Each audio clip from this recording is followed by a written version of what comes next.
Okay. Good evening, fellow Toastmasters. Okay.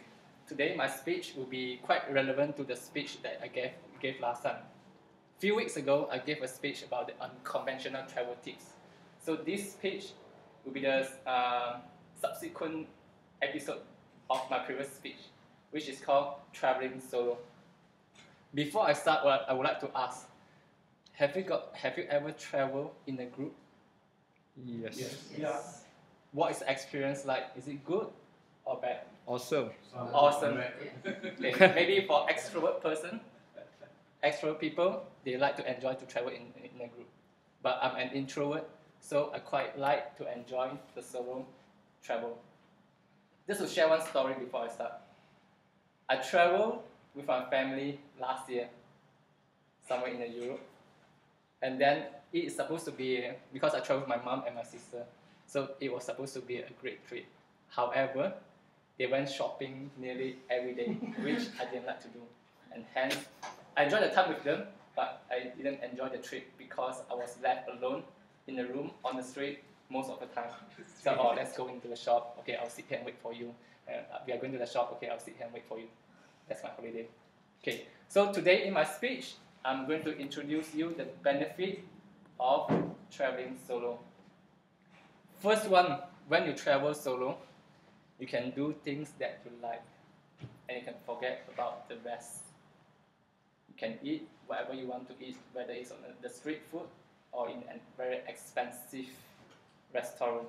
You can drink whatever you want to drink. You don't have to worry about getting drunk. Okay, I like to drink, so okay.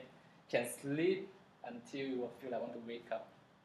So you can do, and there will be no people, no friends, no family members. Okay, I appreciate my family members, but then there'll be someone else to bother you. Oh, we have to go here now. What time is it now? So here's our schedule for the day. So we have to wake up at 8 o'clock, then go to this place, visit that, visit this, visit that again. Then I'll end up very, very tired. So there'll be no one to bother me, and also unlike the daily life, daily routine, you have meeting at 3 o'clock, you have meeting at 4 o'clock, you meet this, you do this, nothing. So just do the things that you like to do and forget about the rest. That's the first point. Second time, for an introvert like me, I really appreciate my alone time. During the working, or maybe my working life, I spend long hours in the office, hopefully. Nabil, did I? Okay. It's a lunatic life. And then even after work, when I go back, I still got to think about something else. So my mind is always running. And actually, I didn't have much alone time. So when I travel solo, I've got nothing to do but just to enjoy myself. I can spend time for myself. And also, in relation to the first point, I can do what I like to do.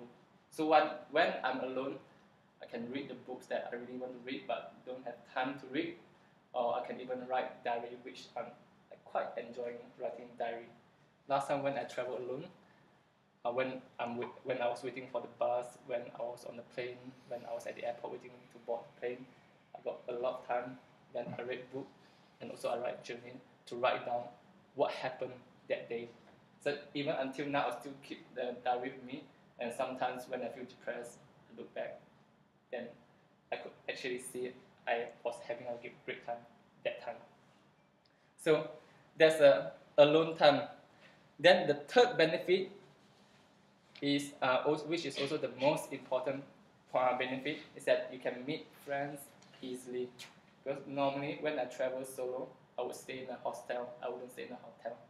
So when I stay in a hostel, I got to share a room with other people. So I got no other choice but to talk to them when I feel alone. I could be a social butterfly one night, then could be a hermit the next day when I feel like I don't want to talk to anyone. So it's okay, I can talk to other people when I want to, and also just keep quiet if I want to. Then also, you're not making friends with other strangers, but you're meeting a new friend who is yourself. When I travel, when I'm alone, I actually knew myself more. I knew myself better. Okay, before I travel, I never knew that I could enjoy history so much. Whenever I go to a new city, I'll always dig out the history. why is it like this, why the building is in this shape. It has a lot of history behind, and it is very fascinating once you find out. Then also, I never knew that I could finish reading an English book.